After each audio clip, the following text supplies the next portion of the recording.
నెలకు 1200 ఖర్చు పెట్టి గ్యాస్ కొంటున్నారా? అయితే మీరు ఈ వీడియో ఖచ్చితంగా చూడాలి. LPG, electric, hydrogen. ఈ మూడింట్లో ఏది చీపెస్ట్ అండ్ ఏది బెస్ట్? First LPG. ఇప్పటికి ఇండియాలో మెజారిటీ హౌస్ హోల్డ్స్ ఎల్‌పీజీనే వాడుతున్నారు.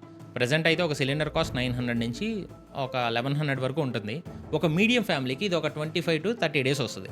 అంటే మంత్లీ కాస్ట్ యావరేజ్‌గా 900 నుంచి 1200 వరకు పడుతుంది. ఎలక్ట్రిసిటీతో సంబంధం లేకుండా పనిచేయడం దీని బిగ్గెస్ట్ అడ్వాంటేజ్. కానీ ప్రైసెస్ మాత్రం ఎప్పుడూ ఫ్లక్చుయేషన్‌లో ఉంటాయి. Next electric cooking. సిటీస్‌లో ఇప్పుడు ఇండక్షన్ స్టవ్స్ వాడకం బాగా పెరిగింది. స్టేట్ ఎలక్ట్రిసిటీ టారిఫ్స్‌ని బట్టి మంత్లీ కాస్ట్ ఒక 700 నుంచి 1100 వరకు ఉంటది. అంటే ఎల్‌పీజీతో పోలిస్తే కొంచెం చీపర్ ఆప్షన్. కాకపోతే పవర్ కట్స్ ఉంటే మాత్రం కష్టం. దీనికి ఎలక్ట్రిసిటీ సప్లై చాలా ఇంపార్టెంట్. ఇక హైడ్రోజన్ విషయానికొస్తే ఇది ఒక క్లీన్ ఫ్యూయల్. కాకపోతే ఇండియాలో ఇంకా కమర్షియల్‌గా అందుబాటులోకి రాలా. ప్రస్తుతానికి టెస్టింగ్ స్టేజ్‌లో ఉంది. సో దీని కాస్ట్ ఇంకా కన్ఫర్మ్ అవ్వలేదు. ఫైనల్ వర్డిక్ట్ ఏంటంటే మీకు స్టేబుల్ ఎలక్ట్రిసిటీ ఉంటే electric cooking option best option. లేదంటే రిలయబుల్‌గా ఉండే ఎల్‌పీజీని కంటిన్యూ చేయడమే బెటర్. మీకేమనిపిస్తుందో కామెంట్ చేయండి. Hey intelligent minds please do like and subscribe.